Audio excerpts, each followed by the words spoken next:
Welcome to the Deep Dive. Today, we're embarking on an exploration of a topic that has captivated scholars and enthusiasts for centuries, Yeah, the Magog Invasion. It's right there in the biblical books of Ezekiel, chapters 38 and 39. absolutely. And we have a really compelling stack of sources for this deep dive, primarily drawing from the insights of Chuck Missler.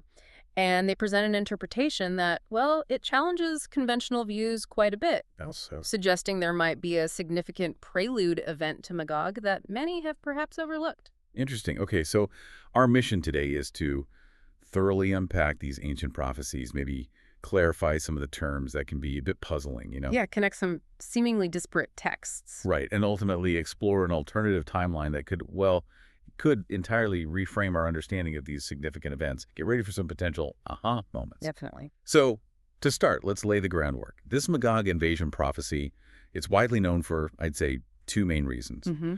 The powerful display of divine intervention, God stopping the invasion of Israel. Right, God himself steps in. And second, its striking imagery that many people interpret as anticipating something like, well, nuclear warfare. That's right. And remember, Ezekiel, the book itself, written around the time of the siege of Jerusalem, before, during, and after.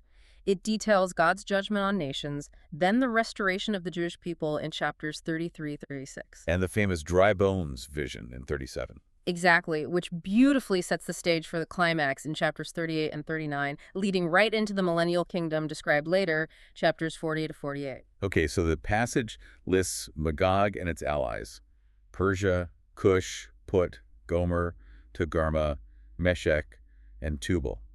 Now, one of the initial challenges for us today, though, is that the Bible often uses ancient names. Right? Yeah, that's a hurdle. Place names evolve over time.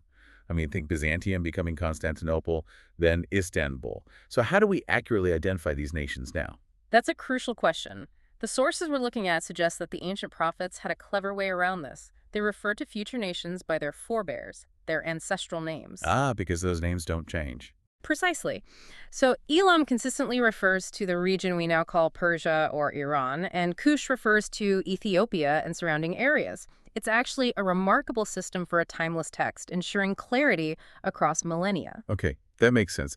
Now, one of the persistent questions for scholars when approaching these prophecies is the identity of Gog.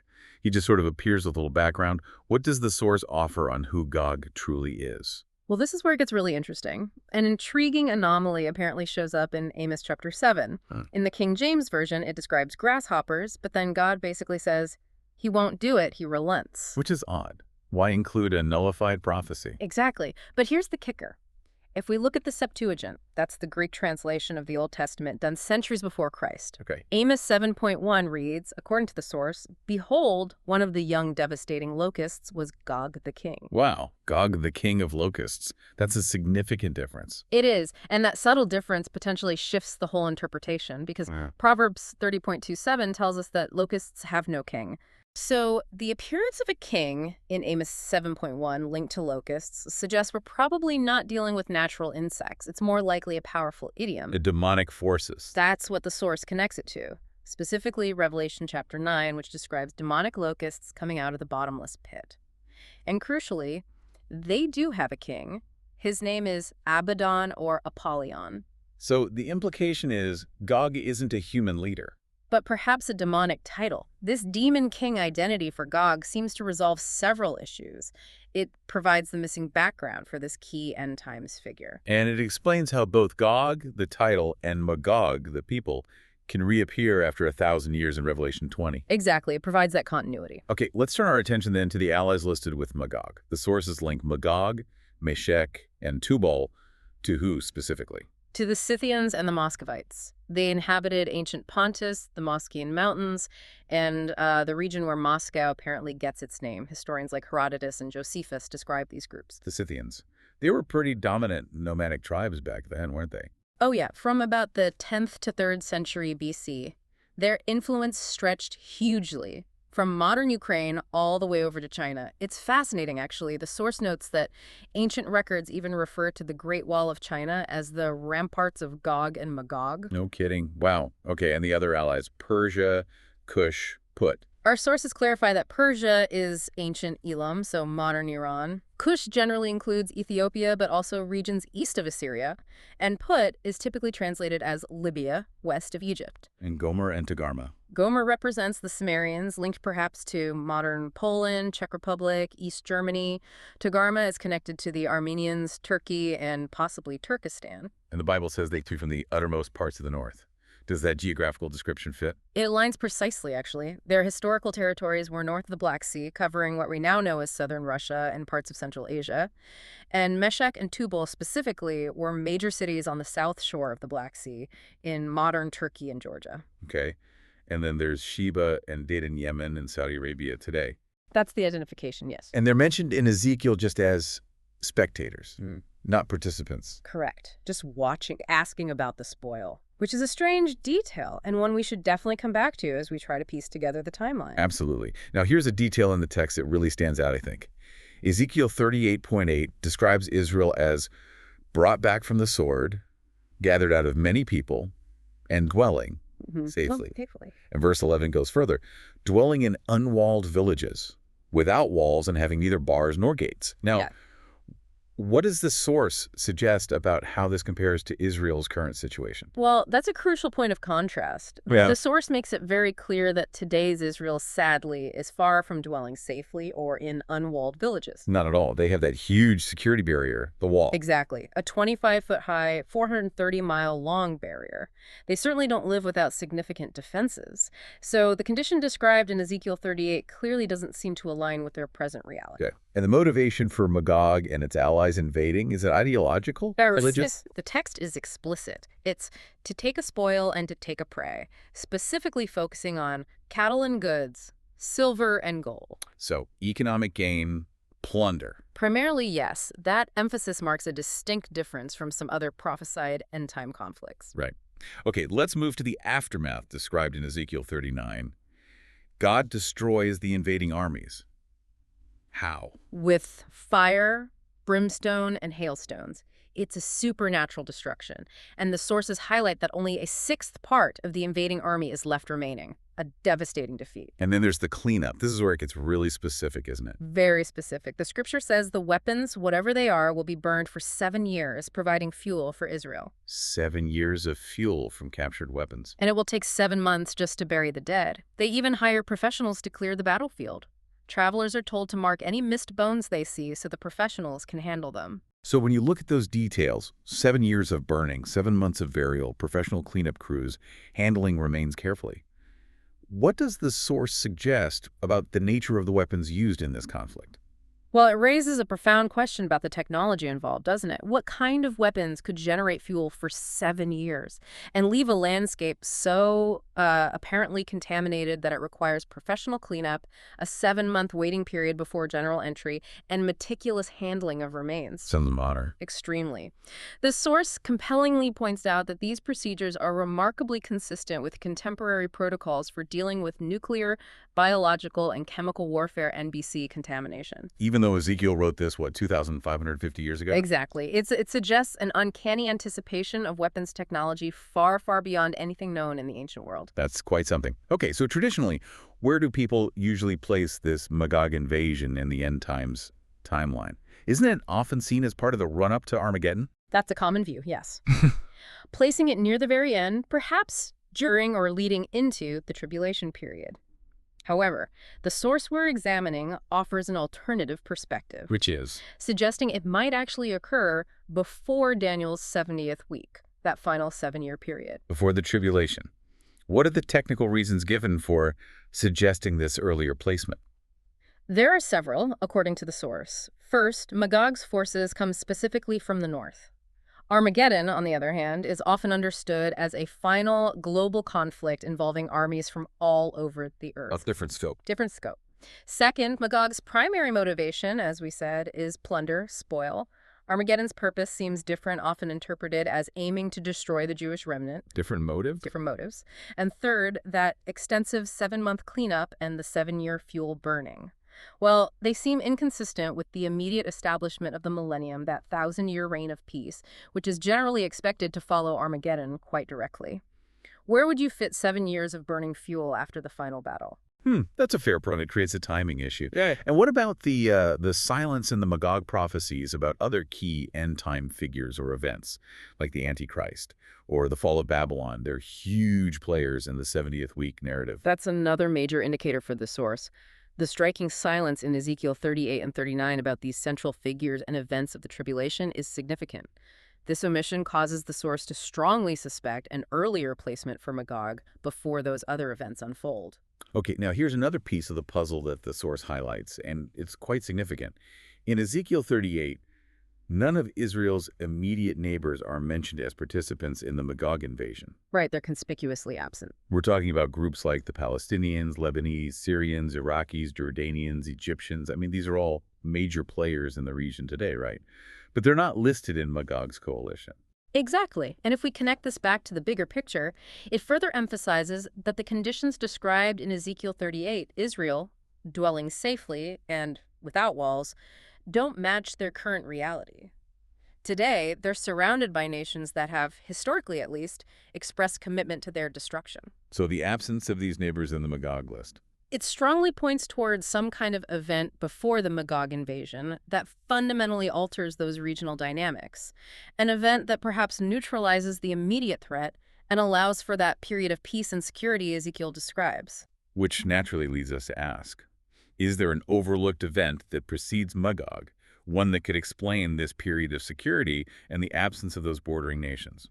The source suggests we should look carefully at Psalm 83. Psalm 83, okay, what does it describe? It describes a confederacy of nations whose stated purpose is entirely different from Magog's. Their goal is to cut them off from being a nation, that the name of Israel may be no more in remembrance. Wow, that's annihilation, not plunder. Exactly. The motivation here seems to be deep-seated animosity, maybe what the source calls irrational hatred, a stark contrast to Magog's greed for spoil and plunder. And who are the nations listed in this Psalm 83 confederacy? What's particularly notable is that they're precisely Israel's bordering neighbors. It's a different group entirely from the outer ring nations of Ezekiel 38. Okay, so who's on the list? The psalm lists Edom, the Ishmaelites, Moab, the Hagarenes, Jabal, Ammon, Amalek, the Philistines, Tyre, and Assur, which corresponds to ancient Assyria. These are the nations immediately surrounding Israel. And the source puts particular emphasis on Edom, the tenths of Edom. Yes, Edom is highlighted as perhaps one of the most significant groups in Psalm 83, representing the traditional ancient enemies of Israel. The source suggests this group today would likely encompass Palestinian refugees and perhaps southern Jordanians. And this animosity, this everlasting hatred, as the source calls it, using the Hebrew olam, where does it originate? It has ancient roots, according to Genesis 25, beginning even in the womb between Jacob and Esau. Esau, who famously despised his birthright for a bowl of stew, became symbolic of this ongoing animosity against Jacob's descendants, Israel. The source really traces this historical animosity, doesn't it? Mentioning how the Edomites encouraged the Babylonians during Jerusalem's destruction. Yes, Psalm 137 recounts that. Raise it, even to the foundation thereof. They apparently moved into Jewish lands after the exile and were later, under the Maccabees, forced to convert to Judaism, becoming known as Idumeans, which is just a Hellenized form of Edomites. And the source brings up a pretty sensitive and provocative interpretation connecting Edom to modern times. It does. It notes that some commentators, particularly within certain rabbinic or interpretive traditions, identify figures they term globalists as having potential Edomite roots. They point to names like Rothschild, meaning red shield. Esau was called Edom, meaning red, and Rockefeller, Roosevelt, red world. This is presented as an interpretation connecting historical lineage to modern power structures. Including Herod. Including Herod the Great, yes, who tried to kill the infant Christ and later murdered John the Baptist. He was an Idumean, an Edomite. It's presented as part of this long-standing spiritual and historical conflict. So the source suggests that the ongoing struggle today, often framed as Israelis versus Arabs, might actually be viewed as a continuation of this ancient Jacob-Esau-Israel-Edom conflict. That's the perspective offered. It suggests the term Arabs might even be a misnomer in this specific context, arguing that these groups are perhaps united more by their identity as Muslims and a shared animosity towards Israel, stemming from these ancient roots rather than purely by ethnicity. Okay. So given all these pieces, we've unpacked the re-identification of Gog, the specific allies, the puzzle of Israel's security, the nature of the aftermath, the timing issues, and now this potential Psalm 83 prelude. Yeah. How does the source propose this all fits together? Is there a suggested sequence? Absolutely. The source lays out a potential sequence of events. First, Israel is regathered in their ancient land, which has largely happened, and ancient cities are rebuilt. That's stage one. Okay, checked. What's next? Second, they face significant Muslim and Arab resistance to this reestablishment, also something we've clearly seen. Right. Then, Israel establishes a remarkably strong military. They become what Ezekiel 37 verse 10 alludes to as an exceedingly great army. This military strength is seen as a crucial prerequisite for what follows. And that strength then sets the stage for. Step 4. The confederacy of those adjacent Muslim nations, the ones listed in Psalm 83, unites with the express purpose of Israel's destruction. That deep-seated hatred comes to a head. Okay, so the Psalm 83 war. Exactly. Then, step 5, war erupts between Israel and this inner-ring confederacy. And here's a surprising detail from the source's perspective.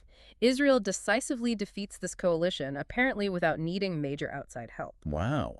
A decisive Israeli victory against its immediate neighbors. That's the scenario proposed. And this is perhaps where events like the prophesied destruction of Damascus, mentioned in Isaiah 17, might fit into the timeline. Okay, so after this Psalm 83 conflict, what happens? Following this victory, Israel potentially expands its borders, removes the immediate existential threat, and achieves a profound sense of security and prosperity. They finally dwell safely, perhaps even without walls, in the sense of immediate threat. Ah, so these are the conditions described in Ezekiel 38. Precisely. This newfound security and prosperity then become the lure, the spoil, that draws the attention of the outer ring of nations Magog and its allies from the north and elsewhere, setting the stage perfectly for the Ezekiel 38 invasion motivated by greed. It provides a logical progression. This deep dive certainly challenges many long-held assumptions, doesn't it? Which is really essential, I think, for developing a genuine, deeper understanding. Absolutely. And as the source emphasizes, we should always strive to be like the Bereans we read about in Acts 17.11. How so? They received the word Paul preached with readiness, with eagerness, but then they searched the scriptures daily to see if those things were so. They verified it for themselves. That's a crucial principle. Which leads us, I suppose, to a vital question for you, our listener. In what many are calling an age of deceit, what's your personal action plan for verifying truth, for digging deeper yourself? Yeah, how do you become a Berean today? The Bible is more accessible now than ever before in history. There's incredible free software, online resources, commentaries, tools to help you delve into the original texts, the Hebrew and Greek, even if you don't know the languages fluently. It really is a powerful call to, raise the bar on your personal journey of understanding. This isn't just about quick devotional reading, valuable as that is. No, it's about engaging in systematic study. And consider the immense power of doing it with others, small study groups where you can ask tough questions, discuss interpretations, challenge each other, and grow together. That accountability and shared discovery is key. We truly live in unique times. Times about which the Bible seems to speak more, perhaps, than any other period in history, apart from the time of Christ himself. The turbulence we see unfolding globally offers both immense challenges, but also profound opportunities for understanding God's plan. So your mission now, if you choose to accept it, is to take what you've heard today, explore these concepts, maybe check out the sources for yourself, and discover what God might be calling you to understand, and perhaps even to do. Commit to learning your Bible. Don't just read it, study it. Verse by verse, chapter by chapter, book by book, cover to cover, find a group, or maybe even start one to delve into it together. So what does this all mean for you personally right now? It means the time feels urgent, the resources for understanding are incredibly abundant, and the adventure of genuine discovery truly awaits. The question is, how will you respond? What will you do with this knowledge? Thank you for joining us on this deep dive. Keep digging, keep asking those hard questions, and keep growing in your understanding. Until next time, stay curious.